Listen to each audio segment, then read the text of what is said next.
If you ask many progressive voters from Harlem to Hollywood, a woman should run for president in 2 years. This woman, Senator Elizabeth Warren. The Massachusetts Democrat is both revered and reviled. Her style is aggressive, and her message is economic populism. Where everyone who works hard, who plays by the rules, should have a real chance to get ahead. Are you ready? Main Street, she says, is under siege by Wall Street. Now, how can it be that if you're just big enough and you commit big enough crimes, that there's no one out there who wants to hold you accountable? This is the consequence of too much concentration of money and power. Warren has written a new book, her 10th. A Fighting Chance comes out this week. It's a plea for economic fairness, especially for America's beleaguered middle class, wrapped inside her life story.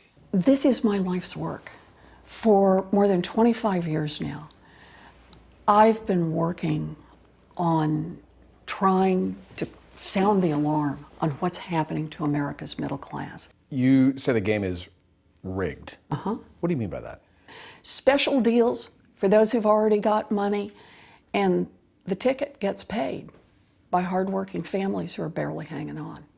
Warren was born into one of those families herself in small-town Oklahoma in 1949. Donald Herring, her father, was a janitor. Her mother, Pauline, a stay-at-home mom. Warren's world and worldview changed when she was 12. Her father had a heart attack.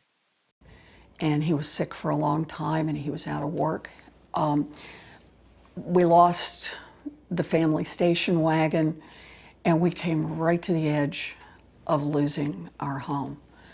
My mother saved our home with a minimum wage job. But in the 1960s, a minimum wage job would support a family of 3 above the poverty line. Not today. Not today, not even close.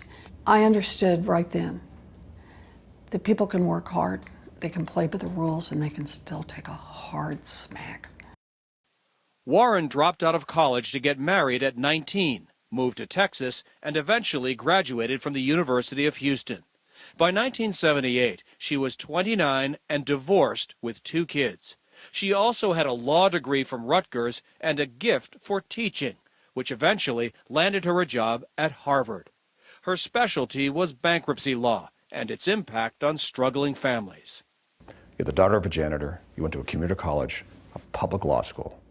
You became a Harvard Law School professor and a United States Senator. Most of that in the last 20, 25 years. How is that not proof that the American dream still does work for people?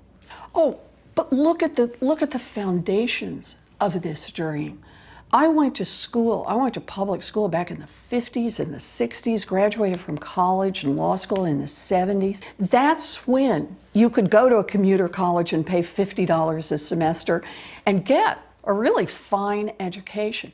Today, a kid who wants to go to a public university will pay 300% more than her mom or dad.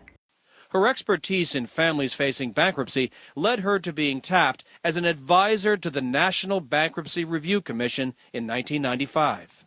The bank and credit card lobbies were pushing to limit the rights of consumers to file for bankruptcy. Warren fought against it, but the law passed in 2005. I fought that fight for 10 years and held them off for a long time. But in the end, I lost big time. You say it's big banks versus families. Yeah. I think that big banks are out there making huge profits, often at the expense of working families. When the U.S. Chamber of Commerce said effectively that Elizabeth Warren is an enemy of business, particularly big business, are you? You know, that really chaps me when I hear that. And I want to say exactly why, though. I'm all for those little businesses, those medium-sized businesses who are out there working. What I see is the playing field is tilted against them. And what about big business? Big business is where I worry, because they've got the concentrated money and concentrated power. They go to Washington, they watch out for themselves, and boy, are they watching out for themselves. In 2008, America's economy stared down ruin. Congress approved $700 billion in taxpayer emergency loans to big financial institutions under a program known as TARP. Mr. Secretary, I'm going to start the questions this morning with accountability, a theme that Warren was appointed chair of the Congressional Oversight Panel, the fund's watchdog. The banks have received 10 times more money than the auto industry. Her clashes with Treasury Secretary Tim Geithner, the fund's administrator, became an unlikely YouTube hit. You're saying that there have been changes in management? Where the government at the financial institutions that have received TARP funds? Well, as I said, in the context of the interventions taken in Fannie and Freddie and AIG, just to cite three examples. I'm asking about the financial institutions. Well, those are financial institutions. I'm asking about the banks. It's no secret that Secretary Geithner and I saw the world very differently. I believed his focus was far too much on the big financial institutions and not on the families. To say, in effect, here, take the money, please, rather than saying, we will save our financial institutions, but believe me, there have got to be strings. But none of that was on the table. It was all about how to rebuild the largest financial institutions and to get them back to profitability as soon as possible. And I just thought that was wrong. You're willing to push people. How would you describe your style? Intense? Intense. Yeah, well, look, the things we're talking about are important. So I care a lot about it, and I get worked up. Please welcome back to the program, Elizabeth Warren. Just ask Jon Stewart, though when she went on The Daily Show, it was her turn to squirm. Either we fix this problem going forward, or the game really is over. When you say it like that, and when you look at me like that, I know your husband's backstage. I still want to make out with you.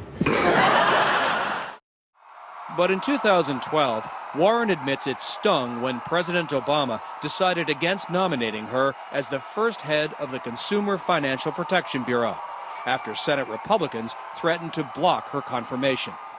The first great woman senator from the state of Massachusetts, Elizabeth Warren. She ran for the U.S. Senate instead against Republican incumbent Scott Brown, raised $42 million and won.